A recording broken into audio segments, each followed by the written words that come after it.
Hi there and welcome back to my channel. I'm so glad you're here.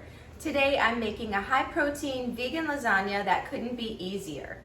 The first time I made this recipe was for a group of family that came to visit me after my husband's passing, and I wanted to make something healthy and delicious that everyone would enjoy, kids included. So let's get started. It starts off with 1 cup of brown lentils, and I've been soaking them for about 4 hours in some filtered water. That step is not necessary, but it does help them to cook faster. So I just drain the soaking water. I'm gonna add a couple cups of vegetable broth just to cover the lentils. And we can always add more later if we need to. Then I'm gonna add some diced mushrooms. I finely diced the mushrooms so that there's no big chunks and they really break down while they're cooking with the lentils. Doesn't take lentils very long to cook, maybe 20 minutes or so.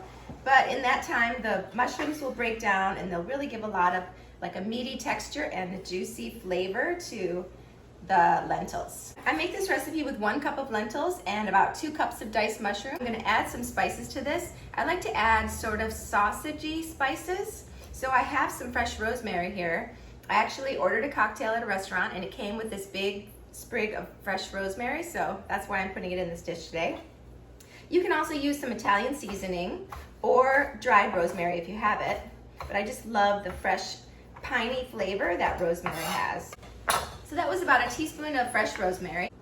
I'm also going to add a teaspoon of garlic powder,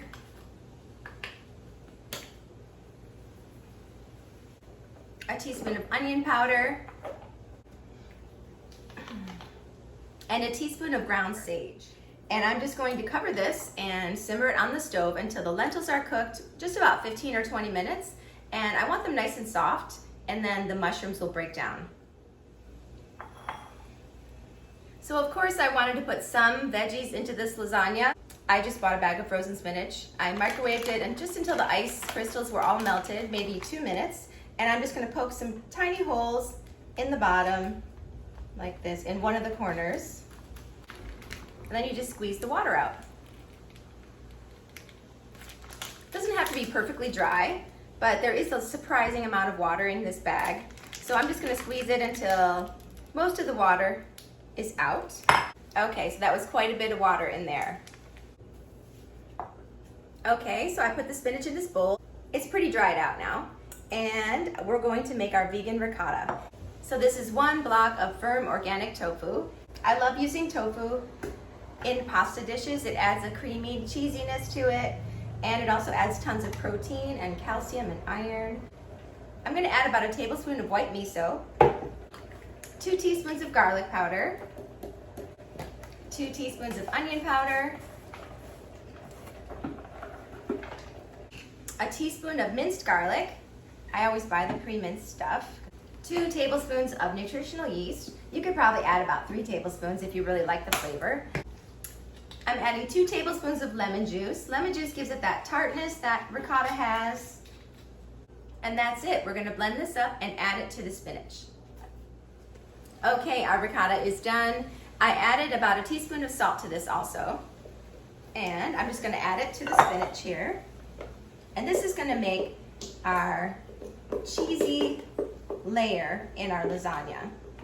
Okay, I mixed the spinach in with our ricotta mixture, and that's it. Our prep work is done. I'm just going to assemble these ingredients and pop it in the oven. Okay, we're ready to assemble our lasagna. The lentils have cooked down nicely and they're nice and thick with the mushrooms and all the seasonings in there. These are delicious. And we have our spinach ricotta mixture. I have one can of diced organic tomatoes in juice and a jar of pasta sauce, just traditional pasta sauce. I have some regular lasagna noodles. These are just Walmart lasagna noodles. And I'm going to put a layer down in the bottom of the pan. This is so easy. Let me know if you guys do this also. You don't have to cook the lasagna noodles or drain them or get them all stuck together. You can just put them in here dry like this. And I broke one to fit in the little side part here. As you can see, I'm gonna put a layer of the lentils down. I have a jar of diced tomatoes. I'm going to put some of that on there. I like the extra sauce and juice, and it actually helps the pasta to cook. So I'm going to put that down on my bottom layer. I'm going to put a layer of that tofu ricotta. And another layer of noodles. I love making lasagna this way because the noodles really absorb all this liquid and the sauce from the dish. And it makes a nice dense lasagna. It turns out perfect every time.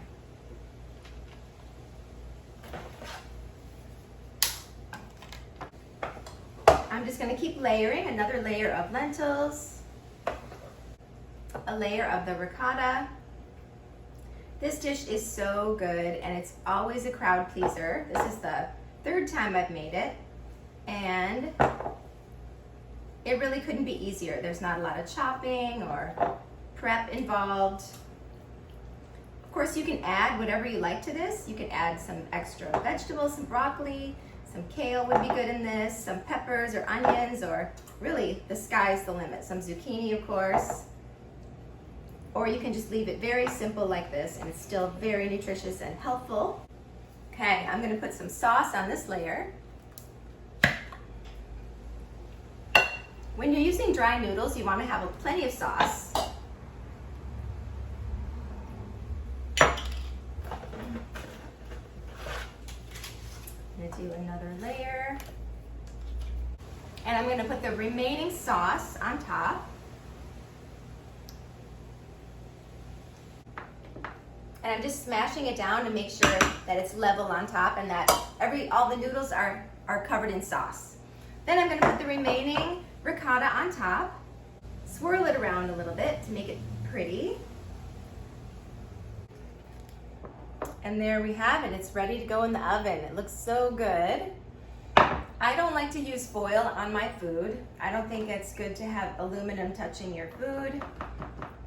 So I use one of these silicone baking mats and that works perfectly to cover it.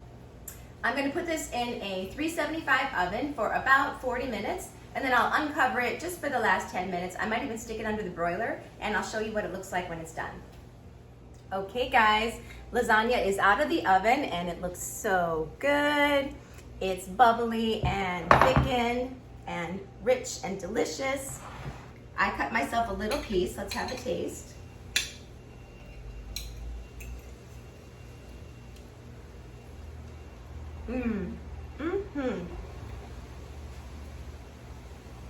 You can see how well it holds together.